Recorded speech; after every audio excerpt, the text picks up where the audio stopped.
오늘 말씀은 누가복음 14장 25절부터 35절. 제목은 미워하고 지고 버려야 한다 입니다. 예수님 당시 종교 지도자들은 백성들의 절대적인 지지를 받지 못했습니다. 예수님께서 경고하셨듯이 잔치에 상석에 앉거나 시장에서 문안받는 것에 앞섰기 때문입니다. 그들은 장로들의 많은 유전을 기록된 율법보다 더 존중했습니다. 그러다 보니 다양한 유전으로 인해 백성들의 삶은 쪼그라들고 말았죠. 그들은 자신들의 편의에 따라 안식일을 어기면서도 백성들에겐 그 어떤 경우라도 용납을 하지 않았습니다. 약자와 도움이 필요한 자들을 죄인시했고 긍휼의 눈으로 보지 않았습니다.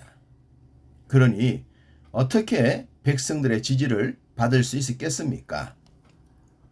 그러던 중 우리 주님께서 등장을 하신 것입니다. 세례 요한의 등장만 해도 특별했었는데 요한과 비교할 수 없는 주님의 메시지와 능력은 기존 지도자들과는 전혀 다른 반향을 일으키셨습니다. 당시 종교 지도자들이 시기와 질투에 눈이 멀 정도로 말입니다. 그러했기 때문에 주님이 계시는 곳엔 언제나 많은 사람들, 즉 무리들이 옹의를 했습니다. 그로 인해 그들은 자신들이 필요로 하는 것들을 많이 체험받았습니다. 오늘 본문의 시작도 수많은 무리가 함께 갈새 예수께서 돌이켜 이르시되 라고 했습니다. 역시 수많은 무리가 주님을 따라 다녔다는 것을 말씀하십니다. 주님은 당시 지도자들의 도움을 받지 못했던 그 무리들을 불쌍히 여기셨고 하실 수 있다면 최선을 다해 그들의 필요성을 채워주셨습니다. 그렇지만 그들이 원하는 것을 채워주는 것이 전부가 아니라는 것을 잘 아셨죠. 요한복음 6장 26절에 너희가 나를 찾는 것은 표적을 본 까닭이 아니요 떡을 먹고 배부른 까닭이로다 라는 말씀처럼 그들이 주님을 따른 것은 영적인 것이 아니었습니다. 그런 그들을 불쌍히 여기신 주님께서 오늘 본문에서 먹고 배 부르는 것보다 더 중요한 것을 전해 주십니다. 26절 무릇 내게 오는 자가 자기 부모와 처자와 형제와 자매와 더욱이 자기 목숨까지 미워하지 아니하면 능히 내 제자가 되지 못하고. 주님의 제자가 되기 위해선 미워해야 할 것들이 있다고 하십니다. 그것은 부모와 처자와 형제와 자매, 심지어 자기 목숨까지입니다. 과연 이 말씀에 아멘 할 수 있겠습니까? 주님은 우리에게 내 이웃을 내 목숨같이 사랑하라고 하셨습니다. 이 말씀에서 이웃은 누굴까요? 이웃 중에서도 이웃은 가족이지 않겠습니까? 그리고 이웃을 자신의 목숨같이 사랑하라고 하셨다면 그 말씀은 자신을 사랑하라는 뜻이지 않겠습니까?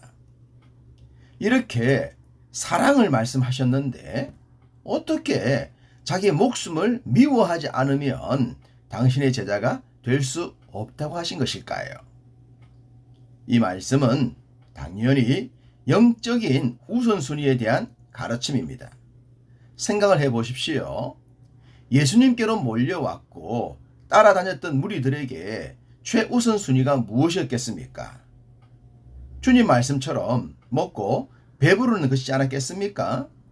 만약 그들이 하나님의 나라와 그의 의를 구하는 것이 최우선이었다면 굳이 주님께서 제자들을 부르시지 않으셨을 겁니다.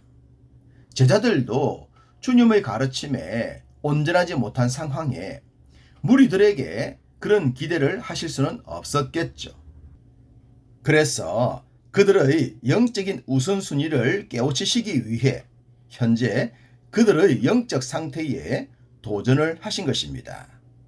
물론 그들은 주님의 의도를 이해하지 못했겠지만 말입니다.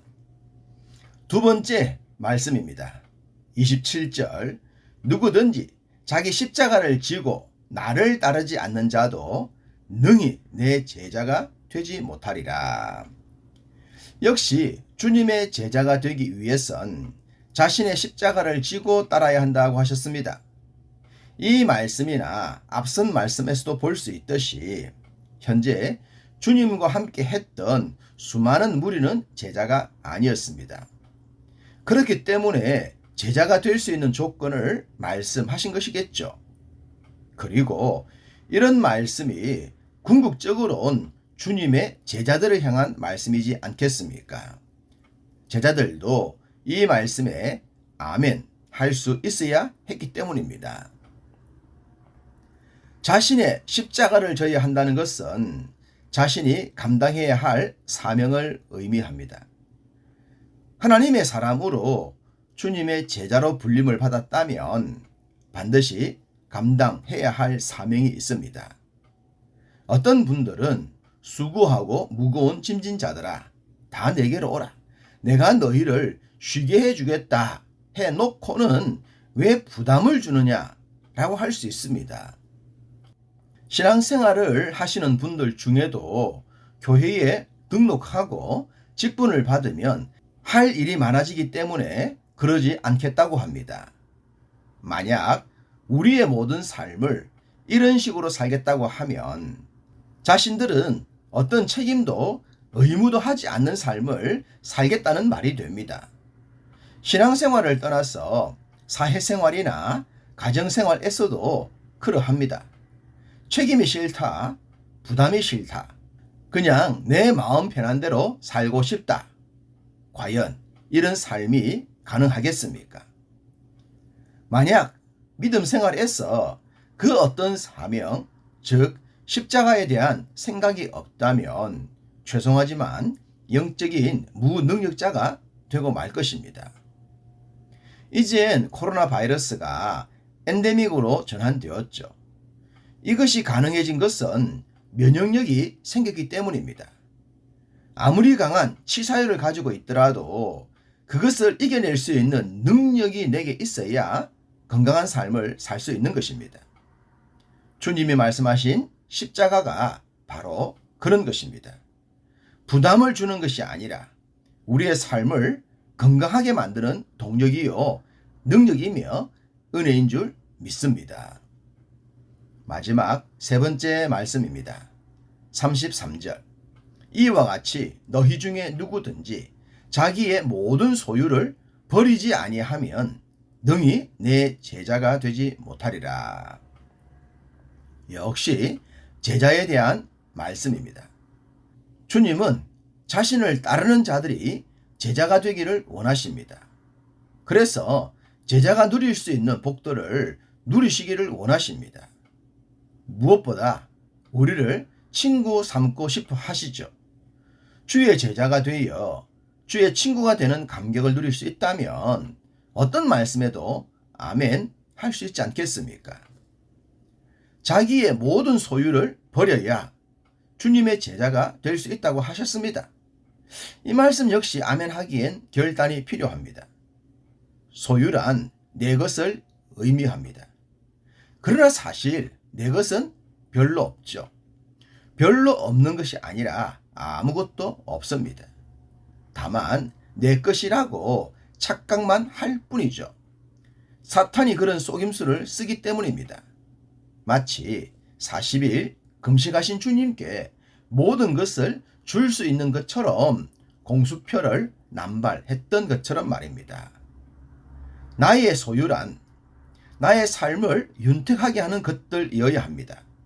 그리고 윤택한 삶을 통해 주님을 높여드릴 수 있어야 합니다. 이런 영적인 질서가 분명하다면 주님은 우리에게 맡기신 소유를 버리라고 하시지 않을 것입니다. 주의 뜻에 합당하면 더 많은 것을 맡기시겠죠. 10달란트를 가진 자에게 하나를 더 주셨듯이 말입니다.